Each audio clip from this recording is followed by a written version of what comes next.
Hallo liebe Leute und willkommen zurück zum zweiten Extra-Teil.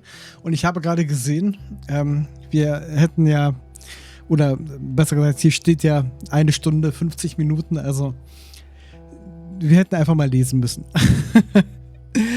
Ja, aber egal. Der nächste, also das Making-of von Left Behind ist sehr viel kürzer. Das schauen wir uns so an. Ich denke mal, den Podcast können wir überspringen. Der geht nämlich auch noch mal eine ganze... Der geht hier 1 Stunde, der geht noch mal fast 1 Stunde, noch mal 1 Stunde und ja, noch mal 1 Stunde. Also, aber ich denke mal, da das alles Englisch ist, können wir uns das schenken hier an dieser Stelle. Ich denke mal, den Podcast wird es bestimmt auch im Internet irgendwo zu hören geben, falls jemand das sich noch anhören möchte. Ah, hier steht es ja sogar. Ne?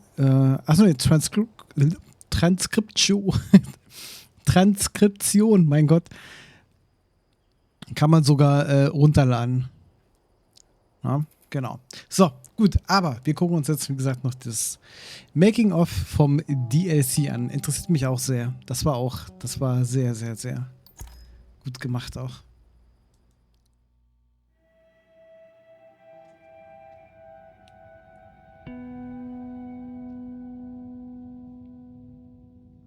It's extraordinarily humbling, and I mean, it's kind of beautiful in a way that as creators we get to do something that's true to our hearts, and then other people pick up on that same sort of passion. We're taking all these risks with the game and making a more complicated game, a more nuanced story than we've ever done before, and it's something we really wanted to play, but we had no idea what the public, how they would react to it. And of course it was really, really exciting for us to see that people didn't just buy into it, but they were really excited about the world and the story and the themes and the subtext that we were putting into it.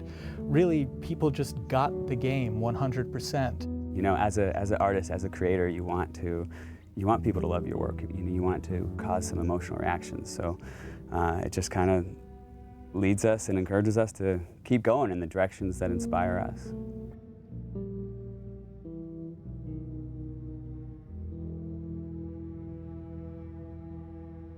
The Last of Us American Dreams, the graphic novel we released through Dark Horse, co-created by Faith Erin Hicks, the co-writer and amazing artist on that comic book. And it introduces the character of Riley.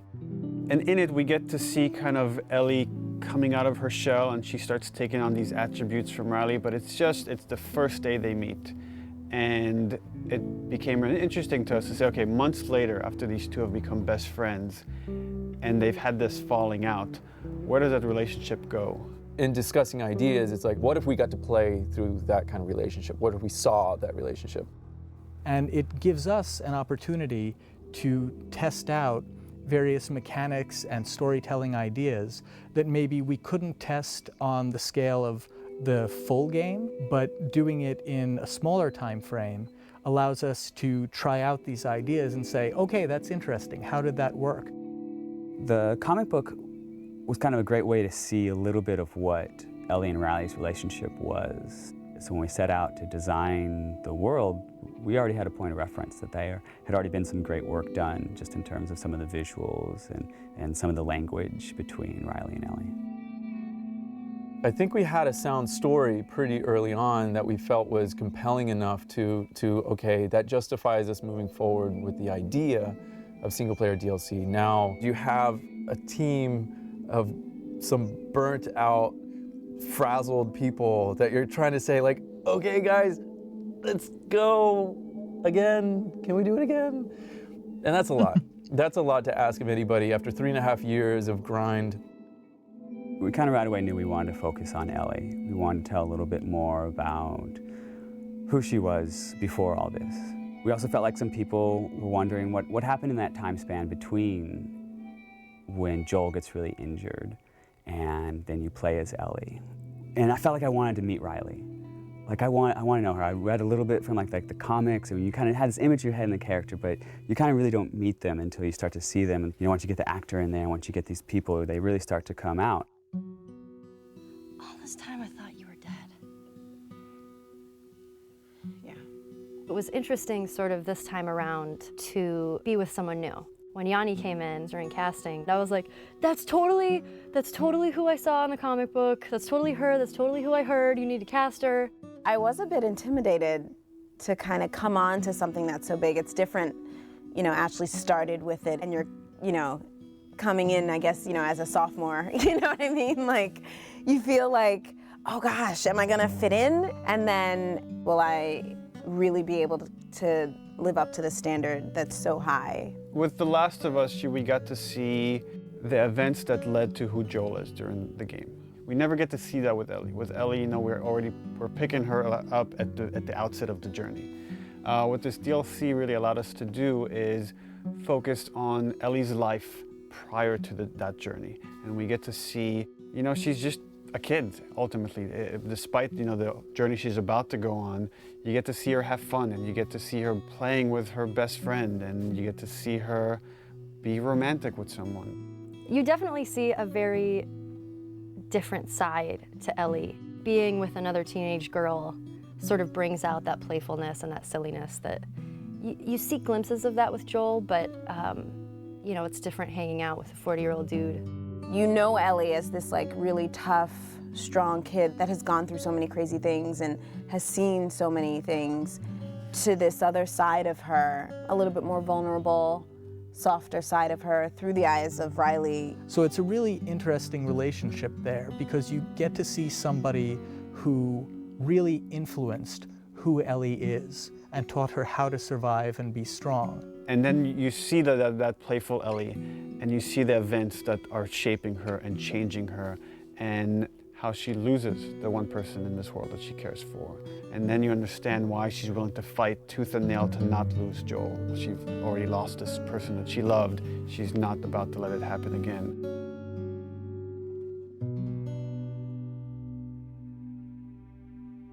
There was a lot of gameplay where we kind of challenge ourselves to say, okay, how do we add tension? How do we add core mechanics to two teenage girls that have snuck out of this military dorm and are being playful at the mall?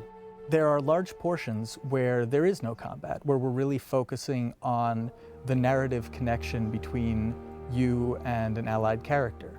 What's really important to us is how we parallel the player's emotional experience in the characters and vice versa. We want you to always be feeling the way that the characters are feeling.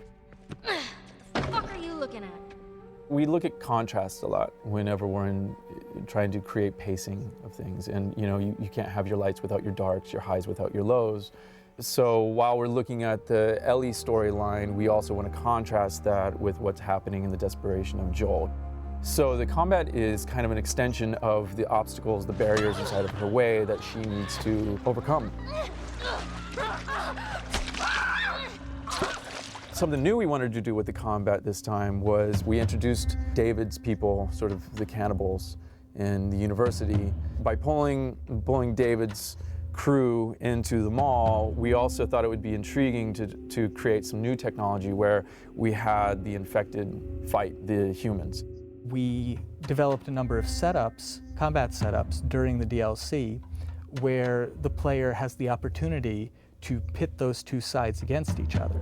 And for us, this was really interesting because this allows you to use one faction as a weapon against the other. Now you're able to use these distractions almost as bait or as lures. So that creates this whole new way to think about a combat space and to think about ways that you move around.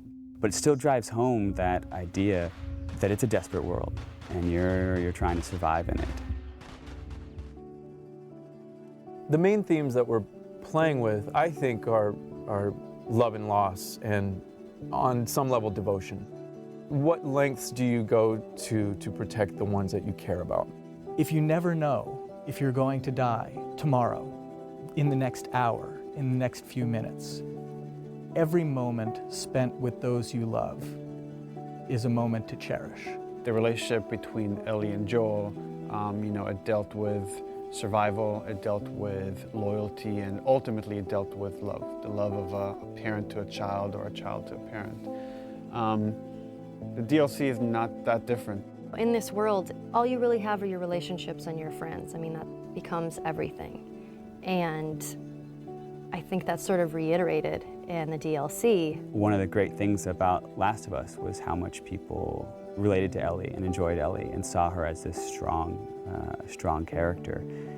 And here we'll get to see how her time with Riley has become that, and something that propelled her to be able to go on this journey with Joel.